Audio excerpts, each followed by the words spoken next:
Appointment schedule, block time. When working with the schedule, there are times when time will have to be blocked on an as-needed basis. Maybe the physician got detained in surgery or at another location, or got caught up in traffic, or whatever the situation. It's a time that the physician is not going to be able to work, but it is not scheduled time, so it's not going to be part of the predefined work pattern. So the block time feature in prognosis is how this is handled. At the top of our schedule, you'll notice that while I am in either in daily or weekly view, for the provider and location that I am looking at, I have the block time icon. Now this is user role driven. Notice now I've logged in as Penny and nurse, and I get the universal no symbol across the icon because by default, Penny does not have permissions to block time. That can be easily granted under the user role feature. For those who have it, however, it is going to open up the data entry based again on the physician. You see here that it is defaulting to Dr. Cooper's schedule at all locations. So this will be across the board. If Dr. Cooper is working at multiple locations, as you see here, he often does. If we look here on Tuesday, for example, looks like he had a full day at the hospital this morning. So maybe Garth Redstrokes this afternoon is not going to be able to be seen because he's caught up at the hospital all day. So he calls the office and tells Rachel, his assistant, to block his afternoon. So Rachel can simply go ahead and click the block time icon, say it is today's date, and we're just going to say from 12 or from 1 until 7 to cover the whole day. Now the system is telling me in this error message that there is one appointment in the duration that I'm trying to block. Notice that verbiage. It is informing me that I have an appointment. However, it's not telling me that it is going to be rescheduled. This is a property that is based on local preference. When the property value is set to yes, this is the warning you will see. It will let you take the block time. Just put that he's detained in surgery.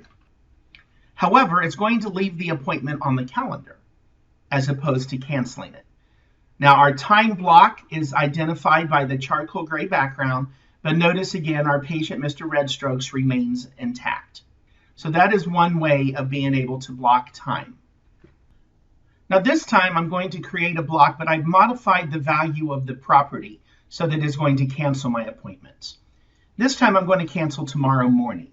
So we see that he has 5 appointments scheduled for the sports clinic tomorrow.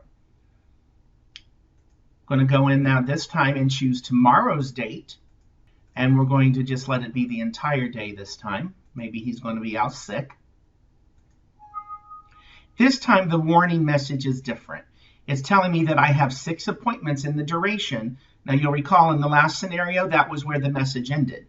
But this time I have a second sentence telling me that all appointments within that duration are going to be moved to my to be rescheduled call list. So this is an important decision as to when you have to create blocks in the office. If a patient's appointments are affected and you want to get those patients rescheduled and let them know, then it is better to set the value of the property to yes, so the appointments are not retained, but rather are moved to your to be rescheduled list. Now this time you're going to notice when my block for tomorrow morning changes to charcoal gray, all 6 of those appointments are going to disappear. And notice it does give my reason that he's out sick. Now in the upper left, where our call list usually defaults to be confirmed, you can change that to be rescheduled. This way, if we want to look at our patient appointments that need to be rescheduled, we can do that. So Rachel, after creating the time block, is now going to come up here, and there are the 6 patients that just had canceled so that she can reschedule them. So now, right there on that same schedule, after creating the block, she can call Linda and Victor and Courtney and so on. Notice how the telephone number just pops right up if the patient was registered correctly. You see the original date and time there for the physician, so that without even clicking anywhere, you can simply call Emily Anderson, say, I'm really sorry, Emily, but Dr. Cooper is out sick. We need to reschedule your appointment from tomorrow morning, and then go ahead and book that appointment.